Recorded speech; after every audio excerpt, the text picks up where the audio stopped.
December 16th, 1944. 0530 hours. The Ardennes Forest, Belgium. Snow clings to the pine branches like a shroud, muffling the world into an eerie silence. Private First Class Joseph Jack Jagodinski hunkers in his foxhole, the bitter cold gnawing through his wool overcoat, his breath fogging the air in short, ragged bursts. The ground is frozen solid, hard as iron under his boots. Suddenly, the whine of incoming shells pierces the quiet. He clutches his M1 Garand rifle, fingers numb despite the gloves, listening to the distant rumble that isn't thunder. It's artillery, German 88s slicing through the dawn. One explodes nearby, showering dirt and ice. Jack's heart hammers. They're coming. The Krauts. The enemy he's been told to hate, the ones painted in training films as fanatical monsters. But in this moment, as shadows move through the fog, he wonders, what are they really like? The American lines buckle under the surprise assault. Jagodinski's unit, part of the 106th Infantry Division, green troops fresh to the front, scrambles to respond. Whistles blow and shouts echo in the chaos. Incoming! Take cover! A sergeant yells, but it's too late for some. A German Panzer IV tank grinds through the underbrush, its turret swiveling like a predator's head, spewing machine gun fire. Jack peers over the lip of his hole, spotting them. Wehrmacht soldiers in field grey uniforms, advancing in disciplined waves, their Kar-98K rifles barking. They're not the caricatures from the propaganda reels back home, the snarling Nazis with horns. These are men, young like him, faces pale and determined under coal scuttle helmets. One falls, clutching his gut, his cry lost in the din. You can almost feel the freezing wind whipping through the trees, carrying the acrid smell of cordite and fear. As the battle erupts, American GIs like Jagodinski fire back, their 30 caliber rounds cracking through the air. But the Germans press on, elite SS Panzer Grenadiers mixed with regular Heer infantry, shouting orders in guttural tones that sound both alien and eerily human. Vorwärts, schnell. They move with precision, using the fog as cover, flanking positions that the Americans thought secure. Jagodinski squeezes the trigger, watching a German soldier crumple mid-stride. No triumph surges through him, just a hollow thud in his chest. Is this the enemy he's supposed to despise without question? The ones who bombed Pearl Harbor? No, that was the Japs. These are the Huns, the architects of Blitzkrieg, the invaders of Europe. Yet here, in the snow, they're bleeding just like anyone else. Word spreads through the ranks. The Germans are disguising themselves as Americans, speaking English and infiltrating lines. Paranoia grips the men. Challenge them with baseball questions. A lieutenant barks. Who's Babe Ruth's team? But amid the suspicion, something else stirs. Respect, reluctant and raw. These Krauts fight hard, smarter than expected. They're not crumbling like the Italians did in North Africa. No, these are professionals, hardened by years on the Eastern Front, where they've faced the Red Army's hordes. One G, later recounting to war correspondent Ernie Pyle, whispers, "They're good, damn good. But we're going to make them pay." The day drags into a nightmare of artillery duels and close-quarter scraps. Jagodinski's battery unleashes 105mm howitzers on advancing German columns, shells bursting in fiery blooms. A cook's tent takes a direct hit. Men scream, bodies torn. Jack hauls unfired rounds to safety, shells whistling overhead, exploding in geysers of earth. He glimpses captured Germans being marched back, hollow-eyed, hands raised, their breath steaming. One, a young Obergefreiter, no older than 19, locks eyes with him. No hatred there, just exhaustion, a mirror of Jack's own fatigue. "Why are we doing this?" the look seems to say. But orders are orders. The Americans prod them on, rifles ready. As night falls, the forest glows with tracers and flares. Rumors fly. Thousands of Germans pouring through the lines, aiming for Antwerp. The bulge is forming, a desperate gamble by Hitler. GIs huddle in their holes, sharing K-rations and whispers. "Heard the Krauts think we're soft," one says. Rich kids with fancy gear. But after today, no one believes that. The Germans respect American firepower, the endless artillery, the swarms of P-47 Thunderbolts overhead when the weather clears. Yet Americans start to see the Wehrmacht not as invincible supermen, but as tenacious foes, driven by something deeper than fear. Duty? Ideology? Survival? In quieter moments, between barrages, thoughts turn inward. Back home, propaganda painted Germans as barbaric Huns, raping and pillaging. Films like Why We Fight drilled it in. They're the enemy of civilization. But here, facing them, it's different. A medic treats a wounded German prisoner, bandaging a leg shredded by shrapnel. He's just a kid, the medic mutters. Pity creeps in, mixed with anger. How many buddies did these bastards kill today? Yet, Ernie Pyle, embedded with the troops, notes in his dispatches, "Our soldiers don't hate the Germans as much as you'd think. They're men just like us, tired, scared, wanting it over." The fighting intensifies. German Tiger tanks rumble closer, their 88mm guns booming like thunder gods. Jagodinski's unit holds barely, reinforcements trickling in. But as the first day ends, a chilling realization dawns. This isn't the crumbling Reich they expected. These Germans are fighting like cornered wolves, fierce and unyielding. And in that ferocity, Americans begin to glimpse the truth behind the myths, the human face of the foe. What drives them? What do they really think of us? But as the snow deepens and the guns fall silent for a breath, a new horror emerges from the mist. Reports of massacred American prisoners at Malmedy. The SS, not the regular Wehrmacht, but the line blurs in the rage. Hatred flares. Yet questions linger. December 17th, 1944. Late afternoon. Beaugnies Crossroads, near Malmedy, Belgium. Snow falls thick and silent over the frozen fields, blanketing the wreckage of war. Battery B, 285th Field Artillery Observation Battalion, American boys from all corners of the States, rolls westward in a convoy of trucks and jeeps, retreating under orders, unaware they've driven straight into the jaws of Kampfgruppe Peiper. SS Obersturmbannführer Joachim Peiper's spearhead, the most feared formation of the 1st SS Panzer Division Leibstandarte Adolf Hitler, roars past in half-tracks and King Tigers. The lead American jeep rounds the bend, machine guns chatter, bullets rip through canvas and flesh. Tires burst, vehicles slew into ditches. Guys spill out, hands high, shouting, "Kamerad! Kamerad!" the only German word many know. About 120 men, unarmed or barely armed, are herded into a snow-covered field by the crossroads. They stand shivering, cigarettes passed among them by nervous SS troopers. Some Americans crack weak jokes to steady their nerves. Guess we're guests of the Führer now. Then the order comes. A Panzer IV turret traverses slowly. Its coaxial MG-42 opens up. The field erupts in screams. Men fall in heaps, clawing at the snow, trying to burrow away from the storm of lead. Pistols crack as SS men walk among the wounded, finishing them with shots to the head. 84 Americans lie dead or dying when the killers move on, leaving the snow crimson and steaming. Hours later, survivors crawl from under the bodies. Private Homer Ford, shot through both legs, plays dead for hours as boots crunch past his face.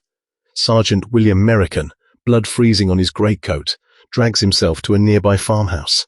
Their stories spread like wildfire through American lines by nightfall. The SS massacred prisoners in cold blood. No quarter given. No mercy. You can feel the temperature drop further that night, not from the weather, but from something colder settling in the hearts of the GIs. In foxholes and command posts, the news hits like a frag grenade. Men who hours earlier felt a grudging respect for the German soldiers' toughness now spit the word Kraut like poison. They aren't human, one private snarls, cleaning his Garand with savage strokes. They're goddamn animals. Propaganda leaflets that once mocked German morale now feel prophetic. These are the same bastards who overran Poland, France, and the Low Countries, ruthless, fanatical. The Malmedy massacre fractures something fragile that had begun to form in the first days of the Bulge. Earlier, American troops had noted how regular Wehrmacht soldiers often treated prisoners decently, sharing cigarettes, even warning of incoming artillery. Ernie Pyle had written just weeks before, I think our men feel less personal hatred for the Germans than for the Japanese. But Piper's men are not regular Wehrmacht. They are Waffen-SS, the black uniformed elite who swear personal loyalty to Hitler, raised on ideology and racial superiority. To many GIs, the distinction blurs. SS or Heer, they're all wearing the same field grey now. Word of the atrocity reaches higher command swiftly. General Omar Bradley fumes. Eisenhower's headquarters issues stern warnings. Take no SS prisoners if possible. The order isn't official, but it spreads. In the 82nd Airborne Sector, paratroopers vow revenge. For every one of ours, 10 of theirs, they mutter. At Stavelot and Troppens, when Piper's column is finally halted and elements surrender, some SS men are shot out of hand. No one looks too hard for witnesses. Yet even amid the rage, cracks appear in the blanket hatred. Frontline soldiers know the difference between the fanatics and the conscripts. A captured Wehrmacht lieutenant, a schoolteacher from Munich, weeps when told about Malmedy. That is not our army. That is them, the black ones. He speaks good English, offers American guards chocolate from his kit. We fight because we must. They fight because they love it. Guards listen, unsure whether to believe him, but they give him coffee anyway. Interrogators at rear area cages begin to notice patterns. Regular German prisoners, Volksgrenadiers, paratroopers, and panzer crewmen express shock at the massacre reports. Many claim ignorance of SS methods. We were told Americans shoot prisoners too, one says, but we never believed it. Others admit quiet admiration for American fairness. You feed us better than our own commissary. Cigarettes, Hershey bars, hot meals, these small mercies register deeply on men who've marched on frozen potatoes and Esat's coffee. But the Malmedy stain lingers. It hardens attitudes for months. In January, when the 101st Airborne is surrounded at Bastogne, General Anthony McAuliffe's famous nuts reply to German surrender demands carries extra venom because no one trusts German promises anymore. And when American units push back into recaptured villages, finding evidence of earlier civilian killings by the same SS formations, the cycle of retribution deepens. Still, in quieter moments, guarding prisoners, sharing a foxhole with a captured German during a barrage, something human persists. A GI from Chicago and a Lancer from Hamburg discover they both love Glenn Miller. They hum In the Mood together while shells whistle overhead, no words needed. Just two exhausted men stealing a minute of normalcy. The bulge grinds on, Americans reel, then steady. Reinforcements pour in. The weather begins to clear, and as the tide slowly turns, the question burns brighter than ever. Who are these Germans really? Fanatics to the core? Or just men like us, trapped in a machine gone mad?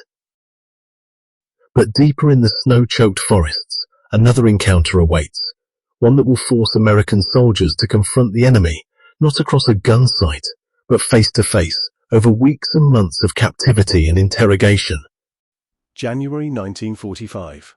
Camp Alishville, Alabama. The Alabama sun beats down unseasonably warm on rows of barbed wire and wooden barracks, a world away from the frozen hell of the Ardennes. Inside Compound 3, several thousand freshly captured German prisoners, mostly from the shattered units of the 6th Panzer Army, blink against the bright light as they shuffle off the trains. Their field grey greatcoats are mud-stained and torn, boots patched with American cardboard from Red Cross parcels. Guards in crisp OD uniforms watch warily, Thompson's submachine guns at the ready. Among the new arrivals is Oberleutnant Hans von Luckner, a tall, aristocratic panzer officer from the 21st Panzer Division, captured near St. Vith after his tank ran out of fuel. The Americans herded them through processing, delousing showers that scald and freeze in turns, medical checks and fingerprints. A GI medic jabs von Luckner's arm for a blood sample. "Welcome to the land of plenty, Fritz," he says with a grin that isn't entirely unkind.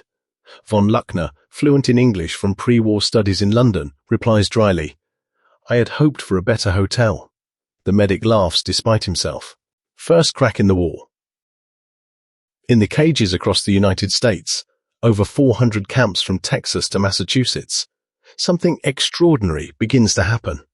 American soldiers assigned as guards, interrogators, and administrators come face to face with the enemy they've only known through gunsmoke and propaganda posters. No longer silhouettes in the snow. These are men with names, families, jokes, fears. And the Americans start listening.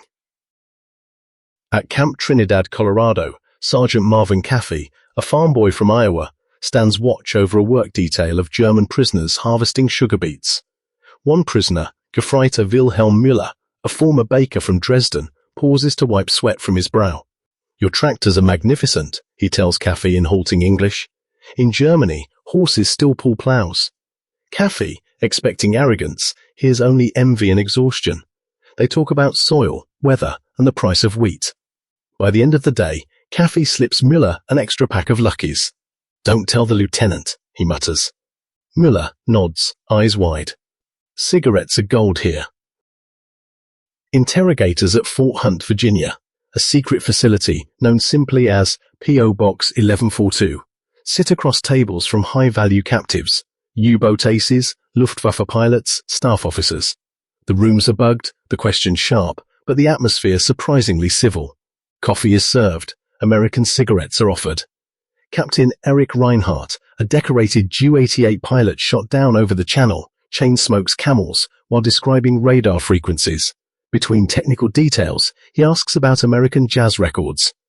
"We only heard Glenn Miller on the BBC before the war," he says wistfully. The interrogator, Lieutenant Paul Kubala, himself the son of Czech immigrants, slides over a new Benny Goodman disc smuggled from home. Reinhardt's eyes light up like a child's. Intelligence flows free after that. What emerges from thousands of these conversations, recorded in declassified MISY reports and camp newspapers, is a portrait far more complex than the snarling Nazi of Hollywood newsreels. Many prisoners openly criticize Hitler. "He should have stopped in 1941, one Panzer sergeant tells his guard. "Russia was madness." Others defend the war bitterly. "You bombed our cities to rubble. What did you expect?" But almost universally, they express astonishment at American abundance. Hot showers. 3 meals a day. Red Cross parcels were thicker than Wehrmacht rations at the front's height. "You treat us better than our own government treated its soldiers," von Luckner writes in a letter home, heavily censored, of course. American guards notice something else. Discipline. German compounds run themselves with military precision. Barracks spotless. Roll calls crisp. Elected spokesmen negotiating with camp commanders over work details and recreation. When a fight breaks out between die-hard Nazis and anti-Nazi prisoners, the Germans themselves police it, dragging the troublemakers to the camp office for punishment. "They're better organized than we are," one American major admits grudgingly. In the evenings, compounds come alive with forbidden culture. Prisoners carve wooden toys, paint watercolors of the Rhine, stage plays. Goethe, Schiller, even cabaret sketches mocking Goebbels. At Camp Herner, Texas, a full orchestra forms, playing Beethoven under the stars while American guards lean on the fence listening. A young GI from Brooklyn writes home, "Ma, you wouldn't believe it. These Krauts play music that'd make you cry. Same guys we were trying to kill a month ago." Not all encounters are warm. Die-hard SS men, identified by blood group tattoos under the arm, segregated into special compounds, remain defiant. They goose-step in formation, sing Horst Wessel at full volume, harass fellow prisoners suspected of defeatism. Guards hate them viscerally. Memories of Malmedy still roar. Fights erupt. Solitary confinement cells fill. But even here, cracks appear. One SS Hauptscharführer, after months of isolation and exposure to American newspapers, quietly asks an interrogator, "Is it true about the camps? The ones for Jews?" The interrogator slides across photos from Ohrdruf, bodies stacked like cordwood. The SS man goes pale, says nothing, but later cooperates fully. Slowly, inevitably, perceptions shift on both sides. Americans begin to distinguish between good Germans and Nazis. Guards request transfers out of SS compounds into regular Wehrmacht ones. Easier duty, better conversation. Prisoners, reading Stars and Stripes, left deliberately in barracks, learn the full scope of Nazi crimes. Some weep. Others argue. A few cling harder to the old beliefs, but most simply want the war over.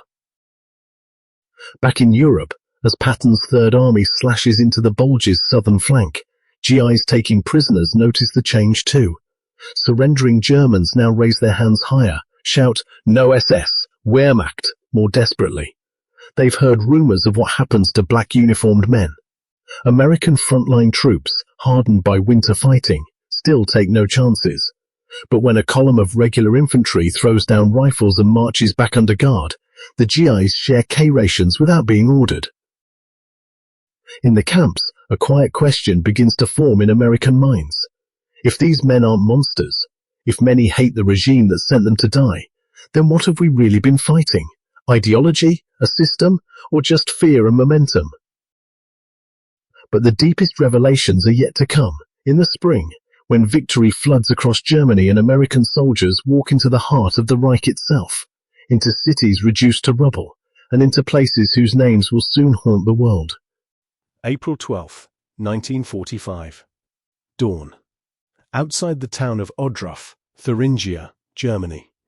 The air hangs heavy with the smell of wet earth and something sweeter, more sickly, something that clings to the back of the throat. Companies from the 89th Infantry Division, 3rd Army, roll forward in columns of Shermans and half-tracks, expecting scattered resistance from teenagers and old men in Volkssturm armbands. Instead, they find silence. The roads are empty, except for white bedsheets hanging from windows. Surrender. Private First Class Harold Porter, a 20-year-old draftee from New York, dismounts near a barbed wire enclosure on a wooded hillside north of the town. His platoon sergeant points towards the gate. "Check it out. Careful." Porter and 3 others approach, rifles up. The gate swings open easily. Inside, rows of low wooden barracks, watchtowers, and a parade ground. And bodies.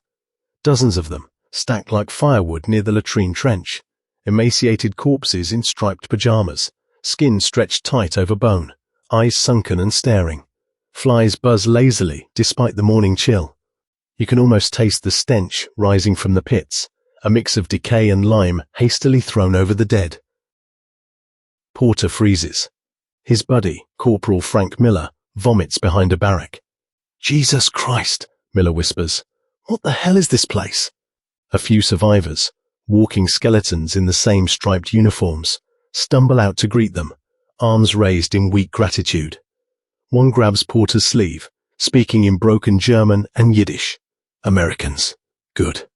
Too late for many." Porter doesn't understand the words, but the meaning is clear. This isn't battle dead. These men were starved, worked, and shot. Word races up the chain. By midday, Generals Eisenhower, Patton, and Bradley arrive in jeeps. Eisenhower's face is stone as he tours the camp. Patton, George S. Patton, the toughest son of Fabich in the Third Army, turns away and is violently sick behind a shed. He refuses to enter the charnel pit. Later, he orders the mayor of Ohrdruf and his wife to be brought to the site. They are forced to walk through the corpses. That night, the couple hangs themselves in their home. News of Ohrdruf flashes across the front.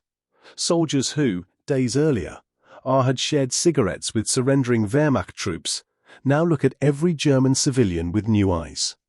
In nearby Gotha, townspeople are marched through the camp under guard.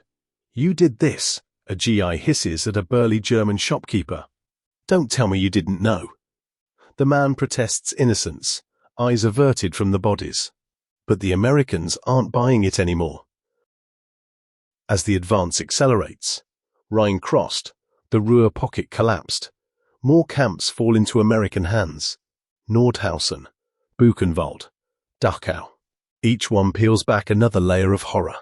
Combat veterans who've seen the frozen dead of the Bulge, the charred remains of tank crews, find themselves unprepared for this. At Buchenwald, liberated on April 11th by the 6th Armored Division, soldiers discover ovens still warm, lampshades allegedly made of human skin, and medical experiment wards. A medic from the 120th Evacuation Hospital weeps openly as he treats survivors too weak to stand. Frontline troops begin to confront German prisoners with photographs. You tell me this is propaganda. A lieutenant snarls at a captured Wehrmacht major, shoving a picture of stacked bodies under his nose. The major goes white.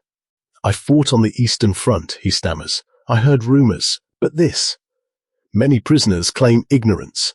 Some break down. A few, especially younger ones, admit they knew something, but not the scale. We were told it was for criminals and partisans, one says. The Americans listening feel rage and disgust, but also a chilling confusion. How could an entire nation let this happen? Civilian encounters sharpen the question.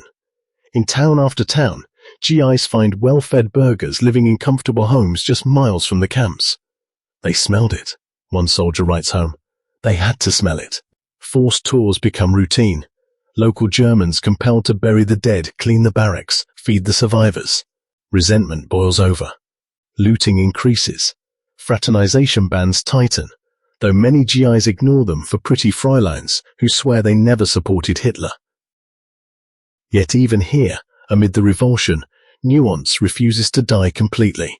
Surrendering soldiers, now coming in waves, entire divisions stacking arms, include many who openly curse the Nazis. Desertion rates soar as the front collapses. A column of grey-uniformed infantry marches into captivity singing American tunes they learned from swing broadcasts. One young lancer hands his rifle to an American private and says in perfect English, "I studied at UCLA before the war. Please, take me to California." Combat units pushing east notice the difference in prisoners. SS remnants fight fanatically, often to the last round, committing atrocities even in retreat. Regular Wehrmacht troops, by contrast, surrender readily, almost gratefully. The war is lost. A grizzled Feldwebel tells his captors, "We only kept fighting for our comrades, not for him anymore. Him. Everyone knows who." American attitudes harden into a complex alloy. Hatred for the regime and its enablers, contempt for the "I knew nothing" civilians, but a lingering, reluctant recognition that not every man in field grey was a monster. Some GIs begin separating the wheat from the chaff, treating ordinary prisoners almost as fellow victims of a criminal government. Others can't make that distinction. The camps have burned it out of them. As April turns to May and the roads lead inevitably toward Berlin and the Alps, American soldiers carry these images with them, images that will shape how they view the German people for decades. But the final reckoning is still ahead, in the moment when the shooting stops and the occupation begins. When victor and vanquished must live side by side in a shattered land, and the question shifts from "what did they do?" to "who are they now?"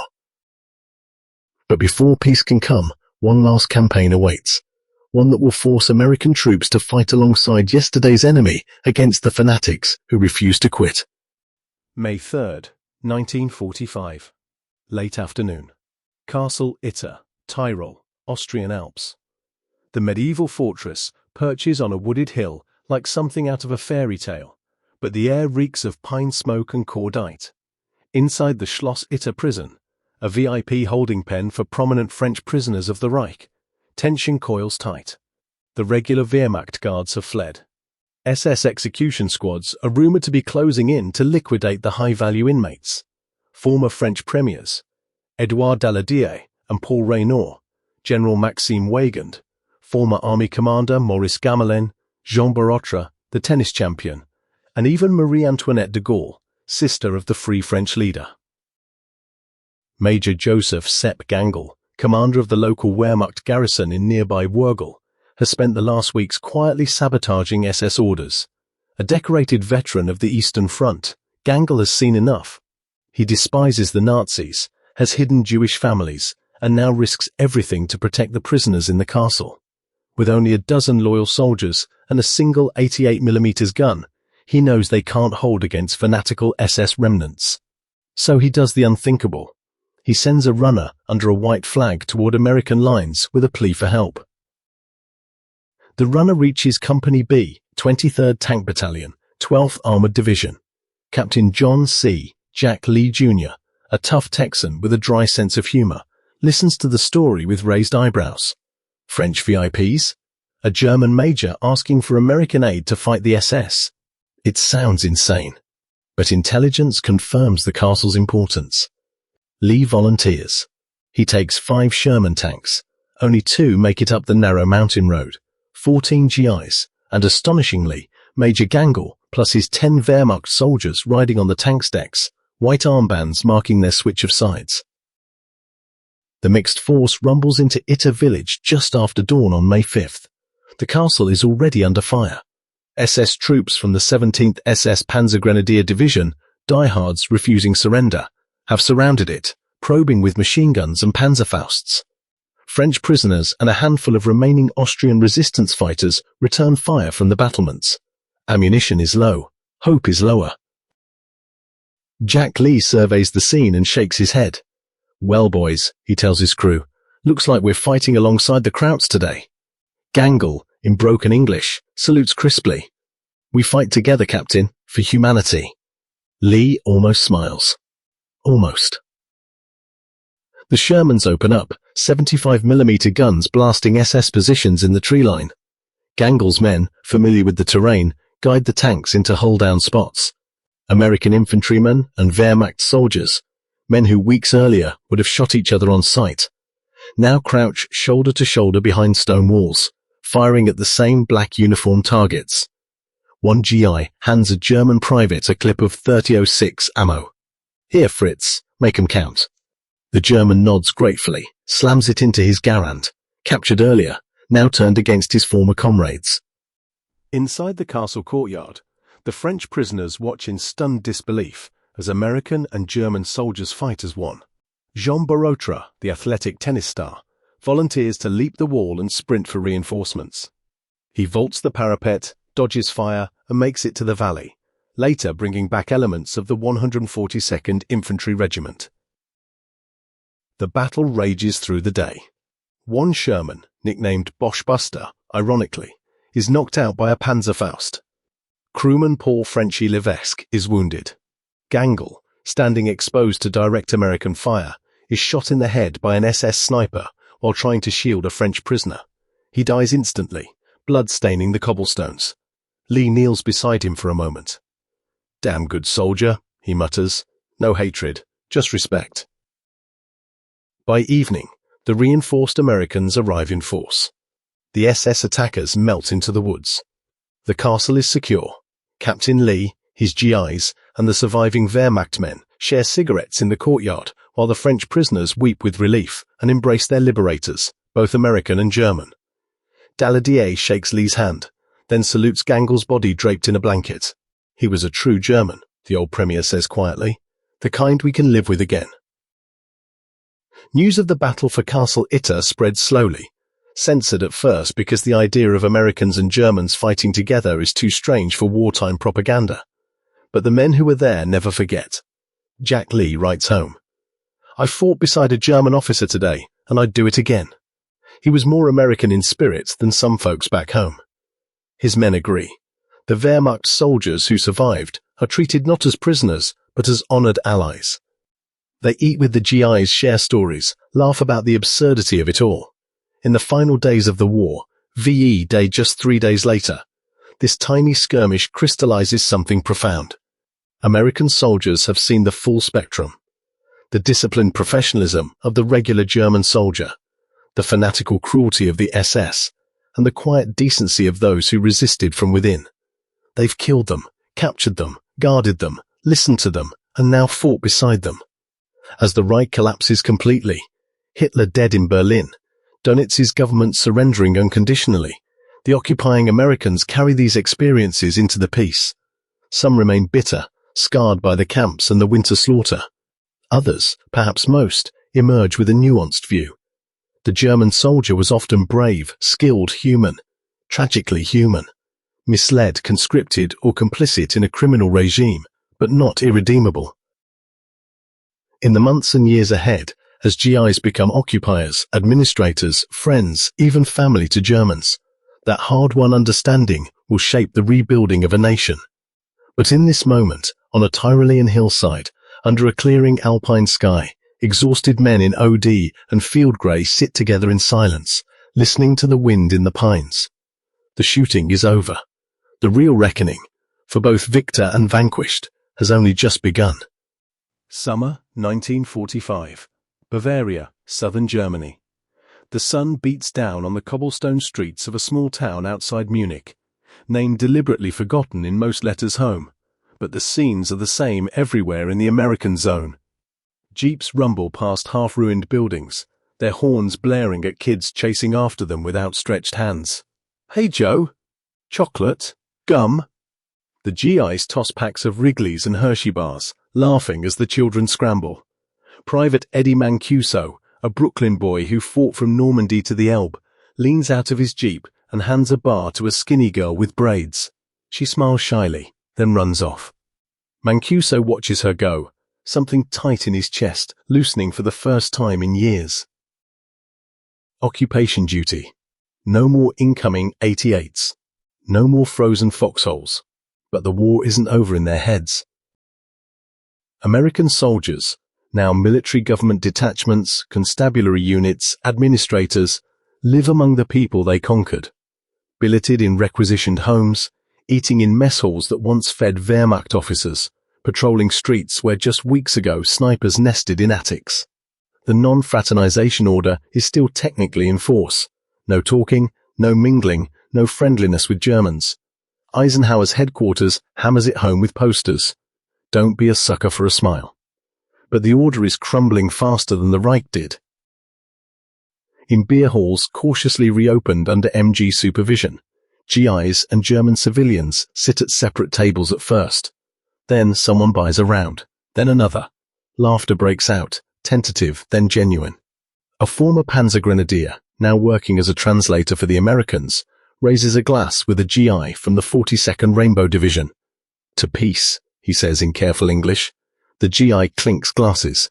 "To not shoot each other anymore." You can almost taste the dust settling on the rubble heaps, smell the fresh bread from bakeries firing up again with American flour. The Germans are hungry, literally. Rations are thin, black market is thriving. GIs, flush with PX goods, become walking supply depots. A pack of Luckies buys a hand-carved cuckoo clock. A can of Spam gets a family's heirloom silver polished and returned. Relationships form, wary but real. In the countryside, American engineers and former Wehrmacht sappers work side by side, clearing minefields and rebuilding bridges. A GI from Kansas and a Lancer from Saxony share a cigarette break, comparing notes on tractors. American Alice Chalmers versus pre-war Lance Bulldogs. "Your machines are better," the German admits.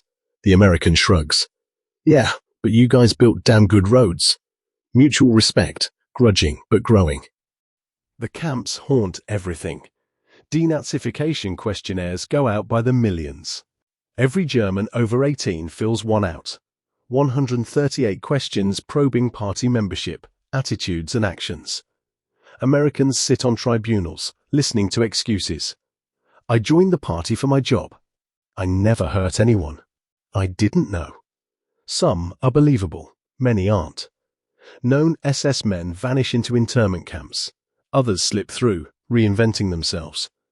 But the average soldier, the millions of ordinary Wehrmacht conscripts, mostly goes home to plough fields and rebuild roofs.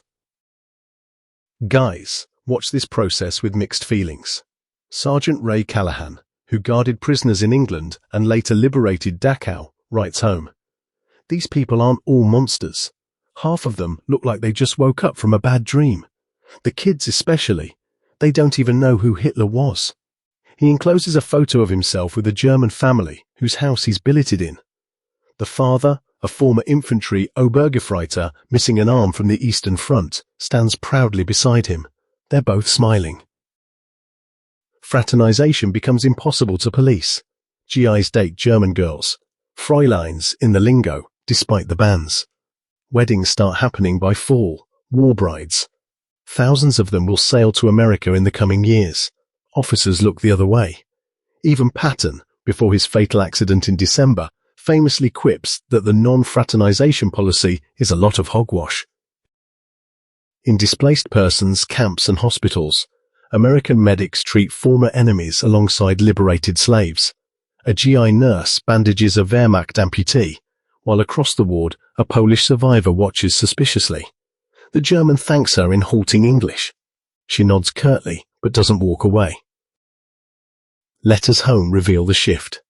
One private writes, "We thought they were all Nazis, but most were just soldiers like us, doing what they were told, scared of their own officers more than us sometimes. The real bastards were the SS and the party bigwigs. The regular guys? They're all right. Tired of war, same as we are." By Christmas 1945, American units throw parties for German orphans. Trucks loaded with candy, toys made in GI workshops, and even Christmas trees cut from the Black Forest and decorated with foil from cigarette packs. German soldiers recently released from POW camps helped distribute gifts, their uniforms traded for civilian clothes, but their military bearing unmistakable. A chaplain leads carols in both languages. Silent Night, Still Nacht. Voices blend in the cold air. The transformation isn't universal. Some GIs remain bitter forever, especially those who lost buddies in the Bulge or found the camps. They keep their distance, enforce rules strictly, and remember every atrocity. But most often, the shared experience of war, of fear, loss, survival, bridges the gap wider than ideology ever could. Years later, veterans will reflect on this strange time.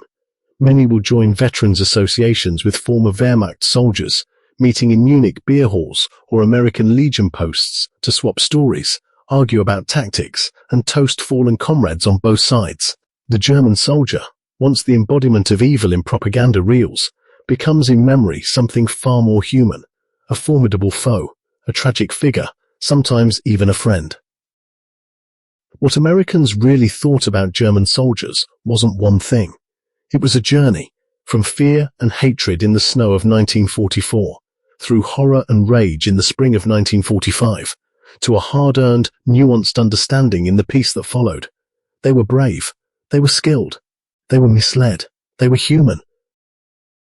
And in recognizing that humanity, Americans didn't forgive the unforgivable. They simply saw clearly for the first time.